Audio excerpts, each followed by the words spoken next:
ঘরের জানালা বন্ধ করে মোহিত আরামে বসেছিল, ভুলবশত ভিতর থেকে দরজার চাবি লাগানো ভুলে গিয়েছিল। হঠাৎ তার চাচি ভিতরে চলে এল, সামনের দৃশ্য দেখে সে তৎক্ষণাৎ বাইরে চলে গেল, কিন্তু তার কাজ বন্ধ করা জরুরি মনে করল না।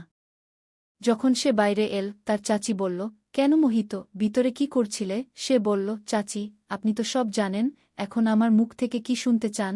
তখন চাচি বললেন, ঠিক আছে, কিন্তু তোমার কাজ বন্ধ করা উচিত ছিল। তখন সে বলল, চাচি, আমি কি করে জানতাম আপনি ঠিক সেই সময় ঘরে চলে আসবেন?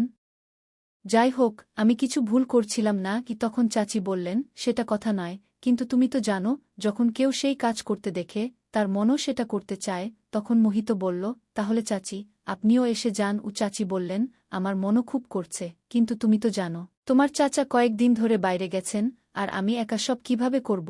তখন মোহিত বলল, চাচি, যদি আপনি খারাপ না নেন, আমি আপনার সাহায্য করতে পারি, আমি আপনার সাথে ভালোভাবে সব কাজ করতে পারি। তখন চাচি বললেন, তোমার মাথা খারাপ হয়ে গেছে। এর আগে যে চাচি আর কিছু বলতে পারলেন। মোহিত তৎক্ষণাৎ সেখান থেকে চলে গেল। যাই হোক, সে তো তার চাচির সাথে অনেক আগে থেকেই সেই কাজ করতে চেয়েছিল, কিন্তু বলার সাহস পাচ্ছিল না। কিন্তু আজ চাচি তাকে দেখে ফেলেছিলেন, তাই আজ কথা বলার সঠিক সময় এসে গিয়েছিল এবং সঠিক পরিবেশও ছিল। তাই সে তার কথা বলে দিল। এ থেকে সে একটি বিষয় বুঝতে পেরেছিল যে, কথা বলারও একটি সঠিক সময় থাকে এবং যখন সঠিক সময় আসে, তখন কথা বলে ফেলা উচিত, কারণ সেই সময় কথা পূর্ণ হওয়ার বেশি সম্ভাবনা থাকে। এক রাতে চাচা এবং চাচি ছাদে কাজ করছিলেন, তখন মোহিত তাদের এই সব করতে দেখছিল। সে কিছুক্ষণ দাঁড়িয়ে দেখল যেন তার সামনেই একটি চলচ্চিত্র চলছে। সে চাচা চাচিকে দেখে খুব উপভোগ করছিল। চাচা তার পুরো শক্তি দিয়ে কাজ করছিলেন। এখনও মোহিতের বিয়ে হয়নি এবং সে 23 বছরের ছিল। তার চাচি খুব সুন্দর এবং আকর্ষণীয় ছিলেন, তিনি সবসময় তার সাথে মজা করতেন। চাচি এবং তার মধ্যে একটি ভালো বন্ধুত্বপূর্ণ সম্পর্ক ছিল। যখন চাচি তার বাড়িতে নতুন বউ হয়ে এসেছিলেন, তখন তার অনেক অহংকার ছিল, এবং অহংকার থাকাও জরুরি ছিল, কারণ তিনি কোনো হিরোইন থেকে কম ছিলেন না। চাচির উচ্চতা যথেষ্ট ছিল, এবং তার চোখ গোল ও রং ফর্সা ছিল, সাইজও খুব ভালো ছিল। যখনই তিনি মোহিতের দিকে তাকাতেন, তার দৃষ্টি তার বুক চিরে দিত, কিন্তু যখনই সে কোনো কথা বলত, তিনি মুখ বানাতে শুরু করতেন। তখন থেকেই সে বুঝে গিয়েছিল যে চাচির ভিতরে সৌন্দর্যের অহংকার ভরা আছে। মোহিতের চাচা একটি কোম্পানিতে কাজ করতেন, যেখানে তিনি কাজ করতেন সেই জায়গা তার বাড়ি থেকে ৭০ কিলোমিটার দূরে ছিল। আমি দূরে থাকতাম, তাই তাদের ফিরে আসতে আসতে মধ্যরাত হয়ে যেত এবং কখনো কখনো তারা ফিরেই আসতেন না, কয়েকদিন ধরে সেখানেই থেকে যেতেন, কারণ প্রতিদিন আসা যাওয়া বেশ কঠিন হয়ে পড়ত।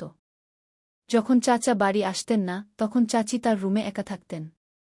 মোহিত চাচিকে বহুবার একা কষ্ট পেতে দেখেছে এবং তাকে দেখে সে অনুভব করত যে চাচা মধ্যরাতে বাড়ি আসেন, কখনো কাজ করেন, কখনো না। চাচির যতটা ভালোবাসার প্রয়োজন, চাচা ততটা ভালোবাসা তাকে দিতে পারছেন না, এই বিষয়টি সে ভালোভাবেই বুঝে গিয়েছিল। একদিন সকালে মোহিত দেখল যে চাচি বেশ বিষণ্ণ দেখাচ্ছেন। তখন সে তাকে জিজ্ঞাসা করল, চাচি, কি হয়েছে? আপনি এত বিষণ্ণ কেন?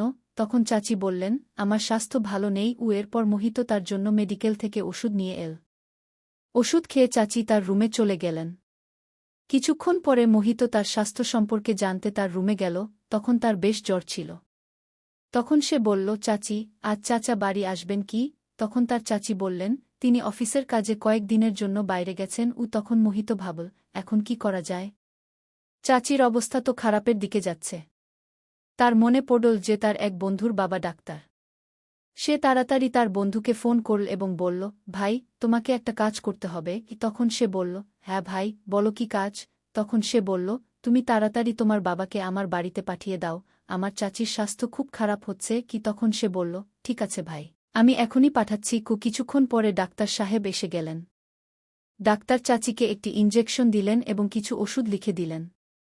প্রায় 1 ঘণ্টা পরে চাচির কিছুটা আরাম হতে শুরু করল।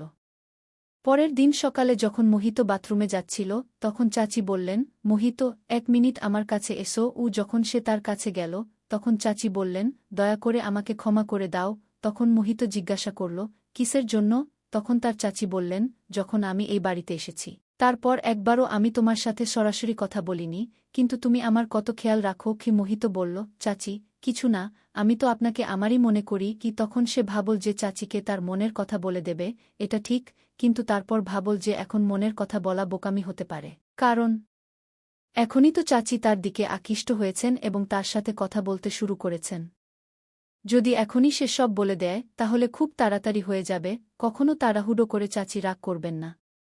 তাই প্রথমে চাচির আরও বেশি ভালোবাসা পাওয়া দরকার, তারপর বলা ঠিক হবে। এরপর চাচি এবং মোহিতের মধ্যে খুব ভালো বন্ধুত্ব হয়ে গেল। এখন সে চাচির সব কথা মানত এবং যে কোনো কাজ সে বলত তা তাড়াতাড়ি করে দিত। তাই চাচিও এখন তার দিকে কিছুটা আকৃষ্ট হচ্ছিলেন। একদিন চাচি তাকে বললেন, মোহিত, তোমার চাচা তো কখনো কখনো বাড়ি আসেন, তাই তুমি রাতে আমার রুমে চলে আসবে, আমরা দুজনে কথা বলব বা একসাথে বসে সিনেমা দেখব। একা আমার রুমে মন লাগে না। মোহিত তার মনে ভাবল, মনে হচ্ছে চাচি তাকে ইঙ্গিত দিচ্ছেন।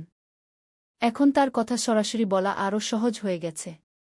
এখন যে কোনো সময় সুযোগ পেলেই তার কথা বলে দেবে। তারপর সে চাচির রুমে গেল। চাচি বাড়ির কিছু কাজ করছিলেন। চাচিকে দেখে তার মন চঞ্চল হয়ে উঠল এবং সে তার রুমে গিয়ে মোবাইলে ভিডিও দেখতে লাগল। ভিডিওর আওয়াজ ফুল ছিল, যা পুরো রুমে শোনা যাচ্ছিল। সে বাইরের দিকে মুখ করে রেখেছিল যাতে রুমের দরজার দিকে কেউ আসলে তা বোঝা যায়। কিন্তু মোহিত তার মস্তিতে ভিডিও দেখছিল এবং আওয়াজ উপভোগ করছিল। তারপর সে টেরও পায়নি যে কখন তার চাচি রুমে চলে এসেছেন। চাচিও পিছনে এসে সেই ভিডিও দেখতে লাগলেন, কিন্তু মোহিতের তা টেরই পেল না। তারপর চাচি হালকা করে কাশলেন এবং যখন মোহিত ভিডিও থেকে চোখ সরিয়ে দেখল, তখন পিছনে তার চাচি দাঁড়িয়ে হাসছিলেন। তখন সে তাড়াতাড়ি ভিডিও বন্ধ করে দিল এবং একদম ঘাবড়ে গেল। চাচি তার কান ধরে বললেন, এখন কেন বন্ধ করলে? তুমি ভয় পেয়ে গেছ? তখন সে কিছুটা হেসে এবং কিছুটা ঘাবড়ে গিয়ে বলল, হ্যাঁ চাচি, ভয় তো লাগেই যখন কেউ ভিডিও দেখতে দেখতে ধরে ফেলে। তখন চাচি বললেন, ভালো, এখন তোমার ভয় লাগছে? তখন তো ভয় লাগেনি যখন রুমে ভিডিও দেখছিলে। তখন সে বলল, চাচি, কি বলবো, রুমে কি আছে জানি না, যখন একা থাকি তখন মন চঞ্চল হয়ে ওঠে। তারপর সে চাচির হাত ধরে বিছানায় বসল এবং বলতে লাগল, চাচি, আমি আপনাকে একটা কথা বলতে চাই, যদি বলি তাহলে তুমি রাগ করবে না তো? তখন চাচি বললেন, তুমি যা ইচ্ছা বলো, আমি রাগ করব না। তখন তিনি বললেন, যদি আমার রাগ করার ইচ্ছা থাকত তাহলে তুমি যা করেছ তা দেখে আমি তোমার চাচার কাছে অভিযোগ করতাম। এটা শুনে মোহিত সে একটু নিচে তাকাল এবং তারপর বলতে শুরু করল, চাচি, যখন আপনি প্রথমবার এই বাড়িতে এসেছিলেন তখন থেকেই আপনি আমাকে খুব পছন্দ করেছেন। তখন চাচি হেসে বললেন, আচ্ছা, তাহলে বলো, কি করব? তখন মোহিত বলল, চাচি, আমি আপনার সাথে একবার চাচি বললেন, মোহিত, কিন্তু এটা কিভাবে সম্ভব? যদি এ কথা তোমার চাচার কানে যায় তাহলে তিনি আমাকে ছাড়বেন না। তখন মোহিত বলল, চাচি, আমরা ঘরের লোকের চোখ এড়িয়ে কাজ করব। চাচি বললেন, না, আমি তোমার সাথে সেসব করতে পারব না। তখন মোহিত বলল, চাচি, আমি আপনাকে প্রতিশ্রুতি দিচ্ছি, এ কথা আমাদের দুজনের ঘরের কেউ জানতে পারবে না। চাচি বললেন, কিন্তু মোহিত, আমি তোমার চাচি। মোহিত বলল, তাতে কি? আমরা তো কিছু ভুল করছি না। তখন চাচি বললেন, তুই তো জানিস তোমার চাচা অর্ধরাতে বাড়ি ফেরেন ক্লান্ত হয়ে। কখনো কখনো তিনি আমাকে খুশি করার চেষ্টা করেন। মোহিত বলল, আমি চাচা সম্পর্কে সব জানি এবং এও জানি যে আপনি খুশি থাকার ভান করেন। এ কথা শুনে চাচির মুখ ম্লান হয়ে গেল। চাচির ম্লান মুখ দেখে মোহিত সত্য বুঝতে পারল। তখন চাচি বললেন, মোহিত, তুমি ঠিক বলছ। সময় কাটানোর জন্য সব হচ্ছে। আমি তোমার চাচার সাথে খুশি নই। তোমার চাচা শুধু এই অজুহাত দিয়ে তাড়াতাড়ি ঘুমিয়ে পড়েন যে তিনি দূর থেকে এসেছেন, ক্লান্ত, এবং এখন ঘুম পাচ্ছে। এখন তুমিই বলো, প্রতিদিন আমি কি তাকে খুশি করার জন্য জোর করতে পারি? তাকেও আমার কথা ভাবা উচিত। তিনি শুধু তখনই স্নেহ দেখান যখন তার নিজের মেজাজ থাকে। আমার কোনো খেয়ালই করেন না আমার মেজাজ আছে কি না। তিনি শুধু নিজের কথাই ভাবেন। এসব কথা শুনে মোহিত হতবাক হয়ে বলল, চাচি, তাই তো আমি আপনার এত খেয়াল রাখি। তাই তো বলছি আমি আপনাকে খুশি করতে পারি। চাচি, আমি আপনার প্রতিটি অনুভূতি ও ব্যথা বুঝি।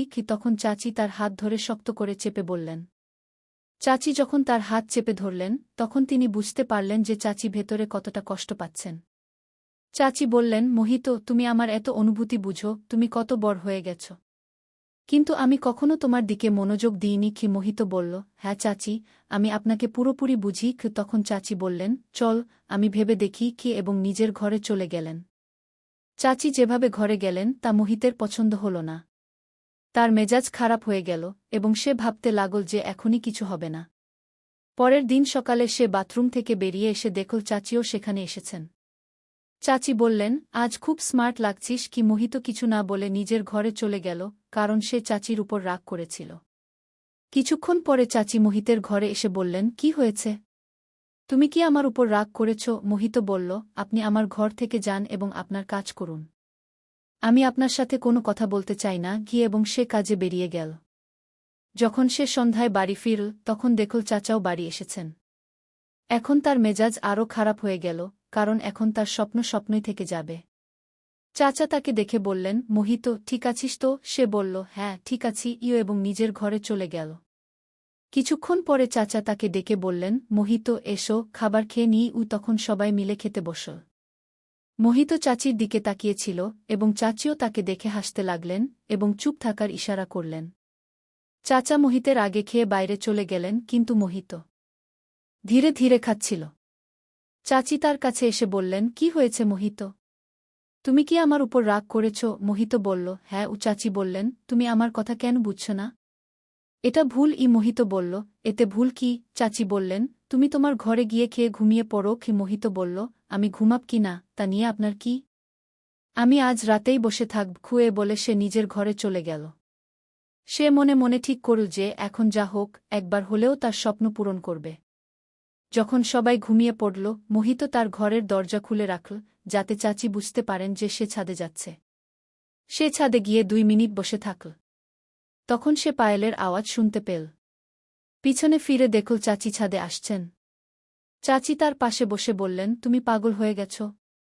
এত রাতে ছাদে কি করছ? তখন মোহিত বলল, আমি যা ইচ্ছা করব তাই করব। আপনি নিচে যান।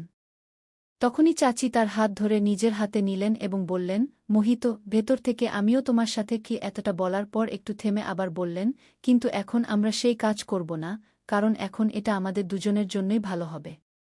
কিন্তু যে কাজ তুমি আমার সাথে করতে চাও, একদিন তুমি অবশ্যই করবে। শুধু একটু ধৈর্য ধরো।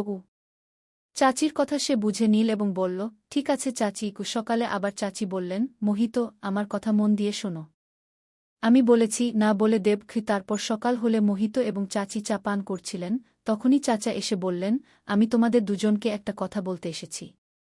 এখন আমি আর কখনো ফিরে আসব না। আমি অফিসের কাজে বাইরে যাচ্ছি এবং প্রায় 3 মাস পরেই ফিরব। তখন চাচা বললেন, মোহিত, এখন এই ঘরের দায়িত্ব তোমার। তোমার চাচির ভালোভাবে খেয়াল রাখবে। মোহিত বলল, চাচাজি, আপনি নিশ্চিন্ত থাকুন। আমি এই ঘরের দায়িত্ব ভালোভাবে সামলাব। আর চাচির কথা হলে তারও আমি পূর্ণ খেয়াল রাখব। আপনি শুধু নিশ্চিন্ত থাকুন। তারপর চাচা বললেন, এখন থেকে 2 ঘন্টা পর আমার ট্রেন। তারপর মোহিত তার চাচাকে স্টেশনে ছাড়তে চলে গেল। যখন সে বাড়ি ফিরল, তখন চাচির মেজাজ খারাপ ছিল এবং তিনি কাঁদছিলেন। সে বলল, চাচি, কি হয়েছে?